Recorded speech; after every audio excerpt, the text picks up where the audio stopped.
Uniform civil code की चर्चा इस वक्त पूरे देश में जोरों पर है।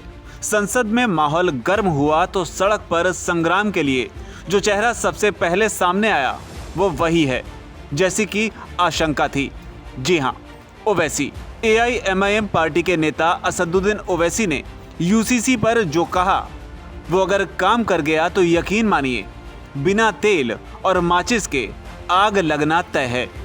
पूरा मामला समझिए। दरअसल संसद के शीतकालीन सत्र में देश में समान नागरिक कानून को लेकर बीजेपी के एक सांसद की तरफ से प्राइवेट मेंबर बिल पेश किया गया और इसी पर जब AIMIM के चीफ असदुद्दीन ओवैसी से सवाल पूछा गया कि इस पर आपका क्या स्टैंड है, बस फिर क्या था। अब इसे राजनीतिक मजबूरी कहिए या विरासत में मिली राजनीति का दबाव।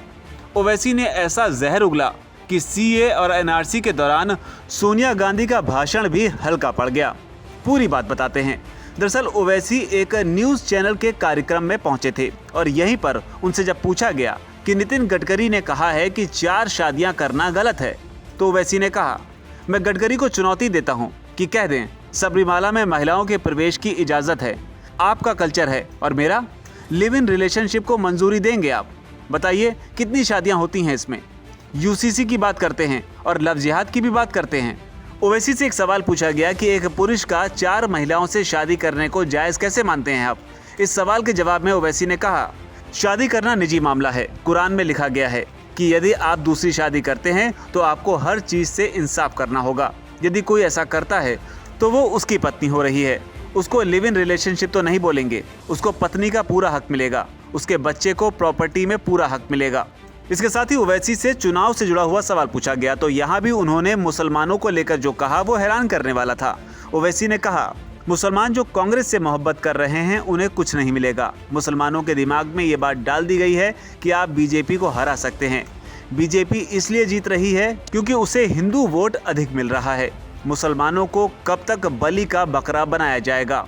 और फिर वो सवाल जिसका जवाब अपने आप में किसी जलती हुई मशाल से कम नहीं। संसद में यूसीसी को लेकर हुई ताज़ा कार्रवाई पर सवाल पूछा गया तो उन्होंने कहा कि देश में सबसे बड़ा मसला रोजगार का है, महंगाई का है, किसान मर रहे हैं, लेकिन नरेंद्र मोदी इन तमाम मुद्दों पर नाकाम साबित हो गए। तो बता दो, मुसलमानों को ठिकाने लगाना है, इसीलिए यूनिफॉर्म सिविल कोड लगाना है। लेकिन अब बड़ा सवाल है कि आखिर ओवैसी ने सीमा लागी क्यों, बयानों को इतना आक्रामक क्यों बनाया? तो इसके पीछे की बड़ी वजह को समझना भी जरूरी है। दरअसल हाल ही में गुजरात और दिल्ली में चुनाव हुए हैं। दिल्ली में हुए MCD चुनाव में मुसलमानों ने ओवैसी समेत कांग्रेस को भी नकार दिया, जबकि गुजरात में भी मुस्लिम बाहुल्य तमाम इलाकों में जहां पर ओवैसी को मुस्लिम वोट हासिल करने की उम्मीद थी, वहां पर तो आलम यह रहा कि सबकी जमानत तक जब्त हो गई। ना तो कांग्रेस और ना ही ओवैसी की पार्टी, इनकी पार्टी से समर्थित कोई नेता। और तो और हैरान करने वाली बात तो यह है कि कांग्रेस की 1-2 सीटों को अगर छोड़ दें तो मुसलमान बाहुल्य तमाम इलाकों की ज्यादातर सीटों पर बीजेपी का ही कब्जा हुआ है। इतना ही नहीं, उत्तर प्रदेश के रामपुर में भी मुस्लिम बाहुल्य इलाकों में बीजेपी की ही जीत हुई है। ऐसे में बड़ा सवाल ये है कि क्या ओवैसी को अब इस बात का डर सताने लगा है कि जिन मुसलमानों के भरोसे वो अपनी राजनीति इतने सालों तक करते आए हैं, अब वो बैंक भी खिसकने लगा है और शायद इसीलिए ओवैसी अब बयानों की सीमा लांघते हुए मुसलमानों को डराने के लिए मोदी सरकार पर मुसलमानों को ठिकाने लगाने की बात कर रहे हैं। लिहाजा आप बताइए कि क्या एक देश में अगर एक कानून होगा तो क्या इससे मुसलमान ठिकाने लग जाएगा? आपकी इस पर क्या राय है? नीचे अगर कमेंट सेक्शन में अपनी बात जरूर लिखें। धन्यवाद। वीके न्यूज, राष्ट्र के नाम।